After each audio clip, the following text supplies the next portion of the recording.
Hello, स्वागत है आप सभी का मेरे यूट्यूब चैनल स्कूल ट्यूशन गुरुजी में। आज हम बात करेंगे वर्कशीट 45 की, जो कि 16 अक्टूबर के लिए जारी की गई है। क्लास 10th के साइंस सब्जेक्ट से रिलेटेड वर्कशीट है। यहाँ बच्चे अपना नाम लिखेंगे और यहाँ अपने क्लास टीचर का नाम लिखेंगे। तो हमारा चैप्टर चल रहा है पीरियोडिक क्लासिफिकेशन, और हम पढ़ रहे थे पिछली वर्कशीट में मेंडलीव पीरियोडिक टेबल। तो मेंडलीव पीरियोडिक टेबल में हमने पढ़ा था कि मेंडलीव, जो कि एक रशियन केमिस्ट थे, उन्होंने किस तरीके से एटॉमिक मास को अपना फंक्शन बनाते हुए ग्रुप्स और पीरियड्स के हिसाब से, यानी कॉलम्स में और हॉरिजॉन्टल रोज में टेबल को अरेंज किया और 63 एलिमेंट्स की टेबल बनाई उन्होंने। और उनका बेसिक जो कॉन्सेप्ट था वो था एटॉमिक मास, जिसके बेसिस पे उन्होंने केमिकल प्रॉपर्टीज़ और फिजिकल प्रॉपर्टीज़ को जाना, और इसी जानकारी के हिसाब से उन्होंने अरेंजमेंट किया दीवार पे, पहले कार्ड के फॉर्म में और फिर बाद में उससे टेबल बनाई। तो हम सभी को ये बात पता है कि जब हम किसी चीज़ को बनाते हैं तो उसके कई बार कुछ अचीवमेंट होते हैं, कुछ लिमिटेशन रह जाती हैं, क्योंकि हर नई चीज़ के पीछे पुरानी चीज़ की सोच जरूर रहती है। तो मेंडलीव, जो कि फादर ऑफ पीरियोडिक टेबल कहलाते हैं, उनके साथ भी कुछ ऐसा ही हुआ। मॉडर्न पीरियोडिक टेबल आने से पहले जब उन्होंने इस टेबल का निर्माण किया तो उनके कुछ अचीवमेंट थे तो कुछ लिमिटेशन भी। आइए ज़रा वर्कशीट में हम आज इसी बारे में जानते हैं कि उनके पीरियोडिक टेबल की क्या क्या लिमिटेशन थी और क्या क्या अचीवमेंट्स थे। तो शुरू करते हैं वर्कशीट को। Achievement of Mendeleev periodic table and limitation of Mendeleev classification. Mendeleev arranged 63 elements known at the time in the periodic table. According to Mendeleev, the properties of the element are a periodic function of their atomic masses. The table consists of vertical columns called group and horizontal rows called periods. तो क्या कह रहा है ये कह रहा है कि उन्होंने 63 एलिमेंट्स को अरेंज किया जो कि उस टाइम पे नॉन थे पीरियोडिक टेबल में, और उनके पीरियोडिक फंक्शन को एटॉमिक मासेस के हिसाब से एडजस्ट किया, और उन्हें एडजस्ट किया था कॉलम्स में यानी ग्रुप्स में और हॉरिजॉन्टल रोज यानी पीरियड्स में। अब बात करते हैं अचीवमेंट्स की। तो सबसे पहले बात करते हैं अचीवमेंट्स की। तो अचीवमेंट्स क्या थे उनके? पहला अचीवमेंट था Mendeleev kept some blank spaces in the periodic table for the element that were yet to be discovered. तो उन्होंने क्या किया, उन्होंने जब कोशिश की किए जानने की चीज़ों को, तो उन्होंने कुछ पार्ट्स को देखा कि जो है इनके बारे में अभी हम नहीं जान पाए। तो उनको क्या किया, उन्होंने उन पे ब्लैंक, उन कॉलम्स को ब्लैंक छोड़ दिया एक तरह से। तो वो कैसे कॉलम थे, जैसे कि इका ब्राउन, इका बोरोन, इका एल्यूमिनियम, इका सिलिकन, इस तरह के नाम डाल करके उन्हें छोड़ दिया, जो कि सिमिलर एलिमेंट्स लग रहे थे इनके जैसे, और उनका नाम डाल करके उन कॉलम को छोड़ दिया।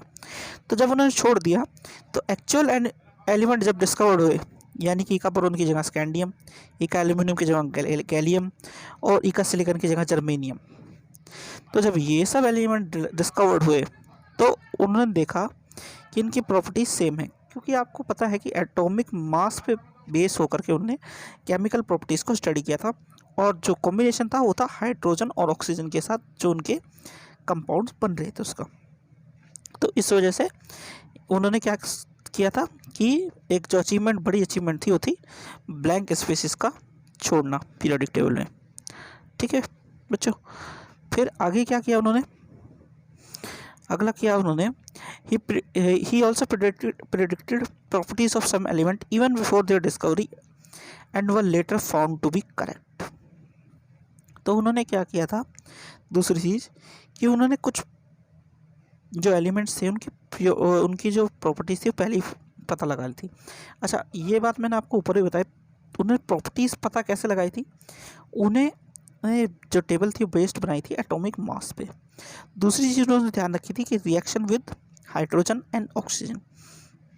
तो जब उन्होंने देखा कि ये चीज़ें इस तरह रिएक्शन करती हैं और इस तरह के कंपाउंड बनाती हैं, तो इसी वजह से उन्होंने उस चीज़ को, मतलब स्पेस को कैप छोड़ा था।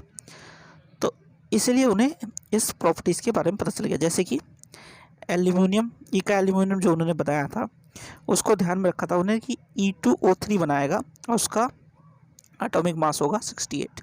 तो जब गैलियम को जब देखा गया, यानी गैलियम को जब डिस्कवर किया गया, तो उसकी प्रॉपर्टीज़ थी GaO3, यानी कि इस तरह की प्रॉपर्टी वाला था, और उसका एटॉमिक मास था लगभग 69.7, ये जो कि करस्पॉन्डिंगली ठीक था। तो इस तरह की चीज़ें उन्होंने की। फिर एक क्लोराइड के साथ जब चेक किया तो उन्होंने क्लोराइड वाला भी इसी तरह का फॉर्मूला निकला था, ECl3, यानी का एल्यूमिनियम क्लोराइड, और इधर था एक ये गैलियम क्लोराइड। ठीक है बच्चों। फिर तीसरी चीज़ थी mainly periodic table could accommodate normal gases when they were discovered without disturbing the existing, यानी कि उन्होंने जो स्पेस छोड़ रखा था उसमें इतना स्पेस भी था कि वो नोबल गैसेस को एडजस्ट कर सके बिना किसी चीज़ को डिस्टर्ब किए हुए। ठीक है बच्चों। तो ये तो बात हुई कुछ चीज़ों की। फिर अगला है Mendeleev took the formula oxide and hydride formed by element as they the basic property of elements for the classification in the periodic table. तो पीरियोडिक टेबल के क्लासिफिकेशन में उन्होंने इन्हीं का एलिमेंट्स का फार्मूला और बेसिक प्रॉपर्टीज़ को लिया था जानने के लिए, और इसी वजह से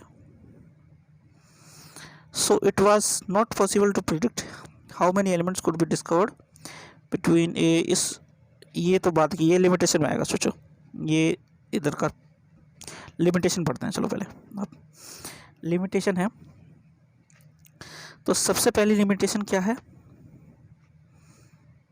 सबसे पहली लिमिटेशन है बेंटलिम could not assign a correct position of hydrogen in his periodic table as the properties of hydrogen resemble both with alkali metal as well as halogen. तो उन्होंने क्या किया कि हाइड्रोजन की जो करेक्ट पोजीशन है उस टेबल में नहीं बना पाए थे वो, क्योंकि हाइड्रोजन अल्कली मेटल भी बनाती है और हैलोजन्स भी बनाती है। ठीक है, तो इस वजह से वो उसकी करेक्ट पोजीशन को नहीं डिफाइन कर पाए थे। अब लाइक एल्कली मेटल्स में क्या दिखाया था, it combines with halogen, oxygen and sulphur. तो ये कंपाउंड बनाया उन्होंने, compound of HCl H2O H2S, और कंपाउंड ऑफ Na का NaCl Na2O Na2S। फिर है हैलोजन्स की तरह वो क्या करता था, डायटोमिक मॉलिक्यूल बनाता था। It exist as diatomic molecule and combines with metals and non metal to form covalent bond. तो ये डायटोमिक मॉलिक्यूल भी बनाता था और मेटल्स और नॉन मेटल के साथ कंबाइन भी हो सकता था और कोवेलेंट बॉन्ड बनाने के लिए। फिर है the isotopes of the same element will be give different position if atomic number is taken as basis which will disturb the symmetry of periodic table। तो आइसोटोप्स की पोजीशन को डिफरेंट कर दिया गया था। ठीक है, तो कि ये क्या कर सकता था, ये डिस्टर्ब कर सकता था थोड़ा सा टेबल को। फिर है atomic mass do not increase in regular manner in going from one element to the next. तो एटॉमिक मास क्या होता है, वो एक रेगुलर मैनर में इंक्रीज नहीं होता है जैसे कि एटॉमिक नंबर इंक्रीज होता है। इस वजह से so it was not possible to predict how many elements could be discovered between two elements. तो ये पॉसिबल नहीं हो पा रहा था कि कितने एलिमेंट्स बीच में डिस्कवर हो सकते हैं, उसकी पॉसिबिलिटी को जानना। ठीक है बच्चों, तो ये तो होगी आपकी बात चीज़ों की, यानी अचीवमेंट और लिमिटेशन की। अब जरा देख लेते हैं क्वेश्चन आंसर को।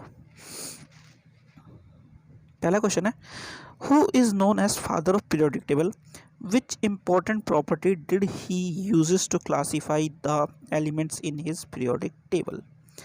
तो